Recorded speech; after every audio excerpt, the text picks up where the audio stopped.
Olá pessoal, hoje, sexta-feira, gente, 10 de julho, como alguns sabem, fiquei aí um tempinho afastado, né? Ainda não estou tão atuante por conta, né, de que às vezes o braço dói um pouquinho, mas a recuperação está sendo legal, está sendo tranquila, né? Passeando aí da poça do lodo, cuidado, gente, com as poças de lodos, né? Foi nela que eu caí, quebrei o pulso e passei um tempo internado, cirurgiado, mas graças a Deus tudo está bem, né? Gratidão a Deus, gratidão à família, aos irmãos, aos amigos, né? Que sempre procuraram saber, que intercederam, que oraram, que Deus, né? Então recompense cada um de modo maravilhoso e abundantemente enriquecedor, né?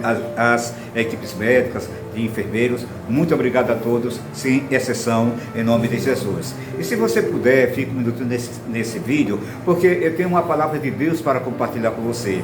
E hoje a palavra vai no Salmos 42, a partir do versículo 1. E o que nos ensina o Salmos 42? O Salmos 42 nos ensina que em meio nos dias de crises, nos tempos das adversidades, né? A nossa alma sente sede, a gente sente sede da presença de Deus. E aí, tal como a corça, né, que ia ali às fontes das águas para saciar a sua sede, para se banhar e para tirar aquele odor após as muitas correrias, né? Correndo ali pelas florestas dos seus predadores, ela exalava um cheiro que facilmente o predador então a localizava. Quando ela ia à fonte das águas, não apenas ela matava a sede, mas também aquele odor era tirado e ela então se sentia mais livre, mais segura para caminhar, para continuar na jornada.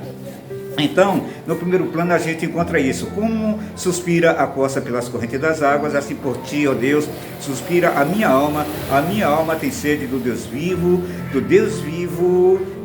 tem sede de Deus, do Deus vivo. Quando irei e me verei perante a face de Deus, né? Então aqui, né, o salmista ele se autoconvida para ir à presença de Deus, tal como a corça ia às fontes das águas, como eu bem falei, que era fonte regeneradora e fonte de livramento para ela. Aí no versículo 3 ele diz assim: as minhas lágrimas têm sido meu alimento dia e noite, enquanto me dizem continuamente: o teu Deus onde está? Lembro-me dessas coisas e dentro de mim se derrama minha alma, de como passava eu como multidão do povo e os guiava em procissão à casa de Deus entre gritos e alegria e louvor, multidão em festa. Porque estás abatida, ó minha alma, porque te perturbas dentro de mim? Espera em Deus, pois ainda o louvarei, a Ele, meu auxílio e meu Deus. Sinto abatida dentro de mim a minha alma, lembro-me portanto de ti nas terras do Jordão, do Monte Hermon e no outeiro de Mizar. Um abismo chama outro abismo ao fulgor das tuas catadupas, todas as tuas ondas e vagas passaram sobre mim.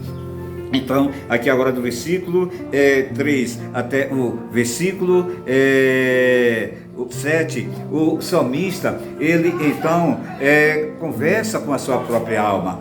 É necessário que algumas vezes, em meio às noites escuras, a gente pare, né? E quem sabe se não é para esse momento que Deus, né, nos leva a determinadas situações para conversarmos conosco mesmos, não é? Então, muitas reflexões são feitas nesses momentos, tá certo? É isso que o salmista está, então, aqui nos ensinando, né? Que no tempo da dificuldade, devemos sim parar e ali levar a nossa alma a conversar conosco, né? Com a gente mesmo, como diz no dito popular. E aí, no versículo 8 em diante, ele ativa então a sua esperança, quando ele diz: contudo, o Senhor durante o dia me concede a sua misericórdia, e à noite comigo está o seu cântico, uma oração ao Deus da minha vida. Digo a Deus, minha rocha, porque te afastaste de mim, porque hei de andar eu lamentando sob a opressão dos meus inimigos, esmigalham-me os ossos, quando os meus adversários me insultam, dizendo: o teu Deus onde está?